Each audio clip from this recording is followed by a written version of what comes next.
Well, each week a group of insiders joins me to offer perspective on some of the week's top stories. This week sounding off on claims of interference in a $440 million electric works project in Fort Wayne. Does the beer industry add billions to the Hoosier economy? And cutting the ribbon on the Indiana Dunes National Park. Pleased to be joined this week by Hollowell Consulting President Jennifer Hollowell. Also, Vox Global Managing Director Mike Marker. And Gregory and Appel Insurance Vice President Steve Appel. And welcome one and all to another edition of the Insiders. Thank you. Mike, we're going to start with you. You're a Fort Wayne guy, and a lot of news in Fort Wayne this week, both the Electric Works project and that future of that project, but also GM CEO Mary Barra visiting the GM truck plant, $24 million investment, but that just continues a string of investment that GM has made in that plant. Yeah, they've been on quite a roll there since 1986 when it first opened. A lot of investment that's happened, an awful lot of jobs. And the workforce story there is really good and will continue to be good. The relationship they have with the union, I think, is good as well. And that's important because a new contract is being negotiated soon. So I think that's positive. It's also really good that they're involved in the manufacturing of the pickup trucks. Yep. And those are in more demand than anything else really out there. And when you look at surrounding states that have had GM plants and other auto manufacturers that are producing the sedans and other automobiles that aren't in as high as demand, you've seen downsizing, you've seen closures. So testament to the workforce there, and it's great to see GM growing in Fort Wayne. Yeah, Steve, as you look at it, it's manufacturing, but of course it's advanced manufacturing. And again, as Mike points out, trucks are red hot, and you got that plant producing them faster than they can do it. It's impressive. Yeah, a couple of things. Well, with all the tech growth and everything, it's good to see some good manufacturing trucks back to our roots of Indiana, and it is advanced manufacturing too. And the other interesting thing about it is that with all the CAFE fuel standards issues, yet it's the big trucks that are selling. Right. Yeah, exactly. I mentioned off the top, Electric Works, massive project, mixed-use development in downtown Fort Wayne, $440 million at an old General Electric campus. That project continues to move along, have inked a number of deals there. Once employed 20,000 GE workers many years ago. But now there's maybe some rumblings that there are people, perhaps in the mayor's office, perhaps elsewhere, trying to scuttle the project. Well, I certainly don't know the backstory on this, but it's kind of disturbing. I mean, it would be a real shame if this project didn't go through. And so hopefully they can come together and sort things out. I've heard a lot of great things about it. You have a lot of different kinds of entities, organizations, companies coming together with interest for it. And it's the kind of project that really helps the community move forward. We've seen some in central Indiana, and certainly there have been others in Fort Wayne. But I mean, it's a big project that needs to move forward. And you touch on something I think that's important, these live, work, play projects that you see in Indianapolis and Fort Wayne and South Bend and all over. They're really an important part of that quality of life piece. Absolutely. It attracts more people, more business, more visitors, and the economic impact for the whole community. It really helps change that neighborhood and bring new life, and that's what they need. We had folks on earlier at the top of the show talking about this. Mike, as you look at this project, how important is it in your view for Fort Wayne, and does it happen? Does it, they said demand continues to be strong. They just got to get the financing closed. They say they're almost there, hope to do it late in the year.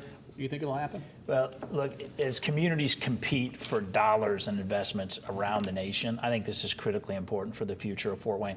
It's about talent attraction, it's about placemaking and quality of life. And there's good momentum that's been going on in Fort Wayne. It really started in many ways under Mayor Richard Graham. He set the stage for the convention center expansion and Park Field with the minor leagues. We really need city leaders there to champion this going forward. And I also hope that it's not unlike 16 Tech in some ways here in Indianapolis, where you saw organizations like the Lilly Endowment step up because they saw the economic development value, the quality of life initiative that it was. And so I'm hopeful that it gets done. It's not done yet. Yeah. Also news this week in a global nature here in Indiana, the World Trade Center, World Trade Center, Indianapolis, signing a memorandum of understanding with the World Trade Center in India. Kind of a complicated deal. But I think the bottom line is, to me, this is reflective of Indianapolis's and Indiana's growing global profile and connection to business around the globe. It absolutely is. And there's a couple of pieces to that. When Mayor Greg Ballard was in office, he did a lot of travel and reaching out across the globe, which ended up attracting several companies and was part, I think, of the emphasis deal and other relationships that were built. And you also see the same thing from the state level, and Governor Holcomb has been doing these same things. And over the last few years, foreign investment in Indiana is up like 300%. We have almost 1,000 foreign-based companies that are now in Indiana with a couple 100,000 jobs. I mean, in this day and age, these are the kinds of things that you need to do to build relationships to keep investment growing in Indiana. Yep, definitely on the rise. Now, here's one of my favorite stories of the week. The beer industry adds billions of dollars to the Hoosier economy. Steve, Mike commented, the Beer Saves America study. I think that's a wonderful title, as Mike said. But saying, billions, 5.5 billion to the state's economy, 36,000 jobs throughout the state. Did that surprise you? Well, the craft brewery movement has been huge. I did think initially this was a fraternity study that has come out, but the craft beer movement is big in Indiana. It's big nationally, and it's also spurs M&A activity because the larger beer companies are buying the small craft beers. Right. So it's interesting and it's fun to see. When you pair up the brewer growth and then you look at our distribution network here, that has to happen in part because of the major events that are hosted around the state where copious amounts of beer are consumed, right? Yes. So we have an awful lot of infrastructure to support that. And part of what's not well known, I don't think, across the state is the spirits industry. All the bourbon distilling that goes on down in Lawrenceburg under all kinds of different labels. So we have a great beer industry story and a spirit story to tell. Yeah, and the spirits are growing, not as fast yet, but they're coming on the scene.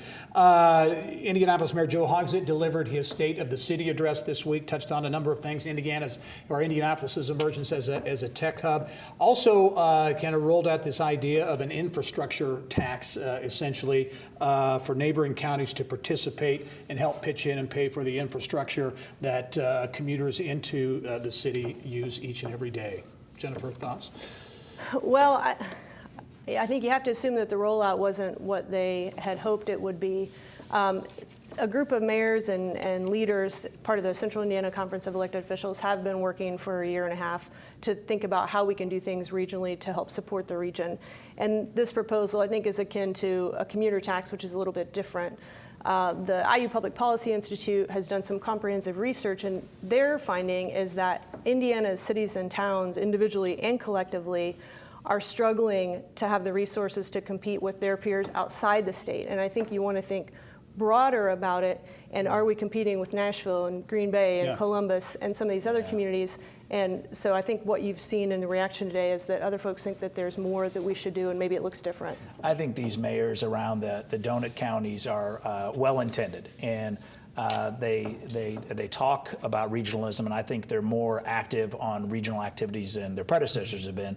But acting regionally gets harder, and when it involves money potentially coming out of your community, that presents challenges. But when you look at nearly 180,000 commuters from these donut counties coming into Marion County to work, and the roads and the bridges and the infrastructure that's required to support those trips to and home from work, we got to figure out a pathway to make that happen. And I'm glad Mayor Hogsett's pushing for it. I agree that the way it's rolled out hasn't been what they'd wanted for sure, but hopefully they can get something done here. Want to get a mention of the Dunes National Park, Steve, the impact that can have. Seems like a relatively small change, but first national park in Indiana ever.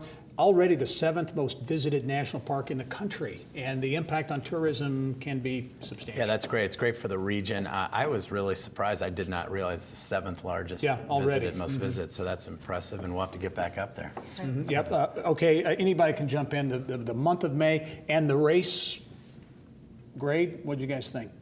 The flyover was amazing. The weather was amazing. Not amazing, and then when they came back, it was unbelievable. I've never seen anything like it, and the race obviously was great and smooth. Carb Day was always another fun corporate outing event for many people, too. What Mark Miles and Doug Bowles and Allison Millington have done with that experience out there has been remarkable. And with NBC coming on board, what they did and how they addressed the broadcast and new elements they brought into that, it's really right. I think NBC in the mix is huge. I really do. Mike Marker, Steve Appel, Jennifer Hallowell, thanks very much, and we'll be right back after this.